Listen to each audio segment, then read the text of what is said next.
Hey, it's another Tuesday afternoon at 1:30 p.m. Pacific time, so that must mean that I'm on YouTube live.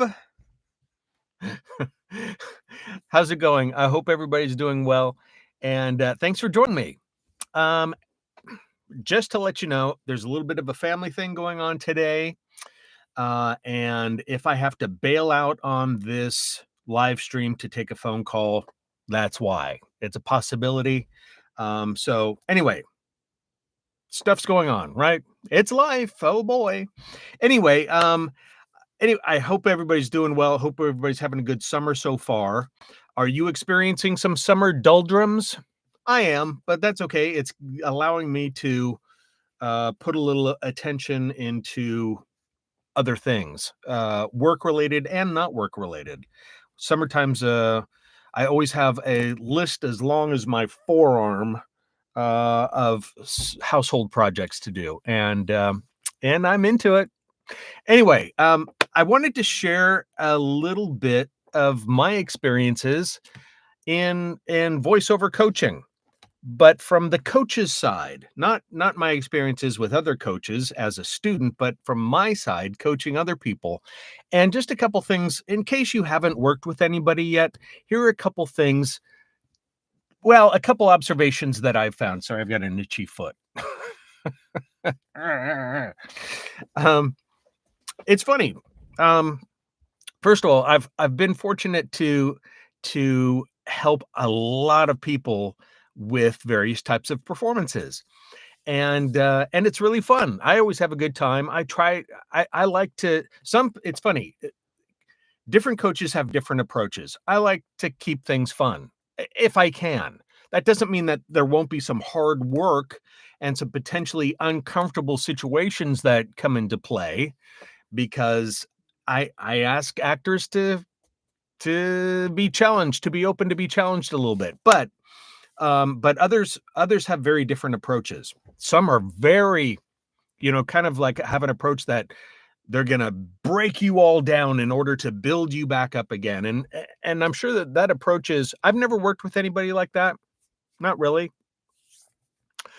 and I'm sure that it works. It's just not my style, you know? I like to keep it light, but very informational and friendly and fun if at all possible. So anyway, um, here are just a couple of observations that I've had dealing with people who I may be sitting across from with a variety of levels of experience. Some people come in with absolutely no acting experience at all, and that's okay. They're just starting at a fresher, newer level than somebody with more acting experience. When I got into this, I did have some acting experience. I'd been acting since I was a little kid, acting as a brat a lot of the time, but but actually acting and putting on plays and skits and making little homemade movies and stuff like that. That was all fun. Anyway, but not everybody has that, desire growing up, and that's okay, and a lot of different people get into voice acting with a different vision. Some people come in wanting to do crazy cartoon characters. That was kinda my start, or that was my mindset. That's where I thought I was headed. Other people don't wanna have anything to do with that. They just wanna work on commercials, or maybe they just wanna work on audiobooks. It's funny, the wide variety of people's expectations of where they want their path to go. None of them are wrong, by the way. It's just, how you get there. Anyway, but I was just thinking back about this, and sometimes I'll have somebody in front of me that is just can do a conversational commercial read effortlessly. It pours out of them like butter, and it's beautiful. And then I gotta give them a standing ovation. They're just fantastic, and it's like, okay, well, you're great at that. So I might ask them to try the same script in a couple different ways by changing up the direction a little bit.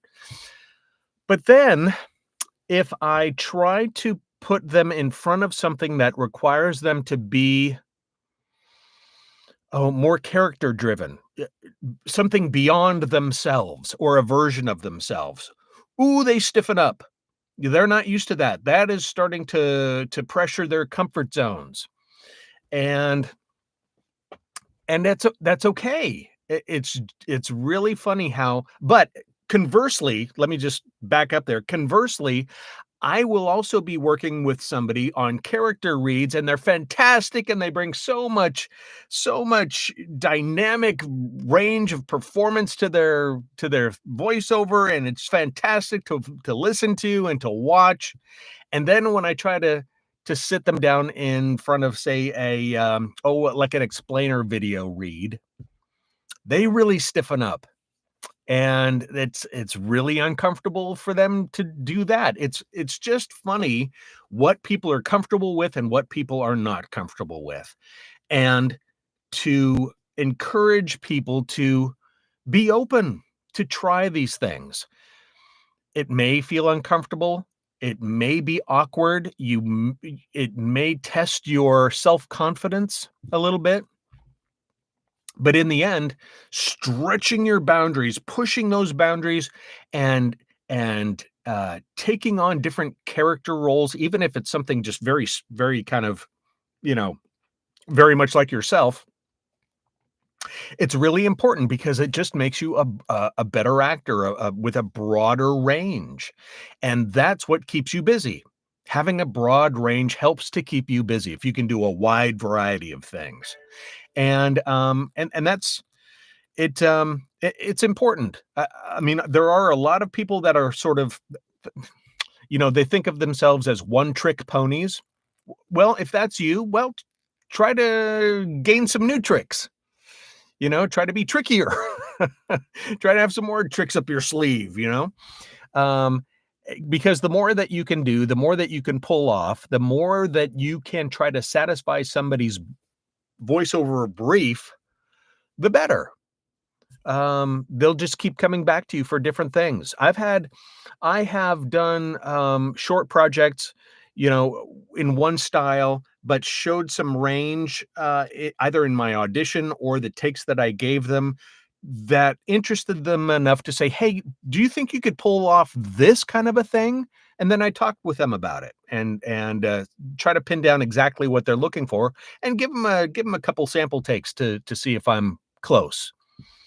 Be open to new possibilities. You may be really good at something that you haven't even considered yet. That's the really fun part. When I'm working with somebody and we discover something that, they kind of like are taken aback by the sound that came out of them, whether it's some sort of creature or a weird giggly little thing, or even just a very straight sounding down the middle type of read, kind of old school style read. That's so fun to tap into. It's great. So when you're going into your voiceover sessions, I would encourage you to not only have goals in mind. It's always good to go into something like this, unless you're absolutely brand new and you don't know what's going on, you don't know, what's up or down or what's heads or tails, whatever. If you have a sense of what you want to do, start that. That's your starting goal. That's your starting path. And whatever lays at the end of that is your original goal. But as you explore that path, be willing to try other things, because you might find, "Hey, I'm actually really good at this too." Or you might find, "Yeah, I'm really good at this." Like I love doing different accents, things like that. I will never say that I do really perfect accents. I do good caricatures, fun caricatures. I think I'm pretty good at that kind of thing, and I've landed a bunch of that kind of work, but I will never say that I can do an authentic anything other than whatever you're hearing right now. This is true authenticity right now. Goofy old guy. Okay, from the West Coast. So, try it. Have fun with it. Be willing to explore new things. You'll have fun if you can just relax into it, and what am I trying to say here? Try to let your guard down. Don't worry about looking like a fool. Who cares? You're trying things out. That's what you're supposed to do. You're supposed to look like a fool sometimes or act like a fool. Sometimes that's what you're hired to do is be a fool. So don't worry about, you know, looking like a fool. It's funny the sort of the pretense we have or the picture we carry of ourselves and we're mature adults. BS. Have fun. This is supposed to be fun. So if you're given the opportunity, whether it's in a coaching session or in a directed session with on a job, and you're being asked to do something that seems out of your comfort zone or silly, have fun with it.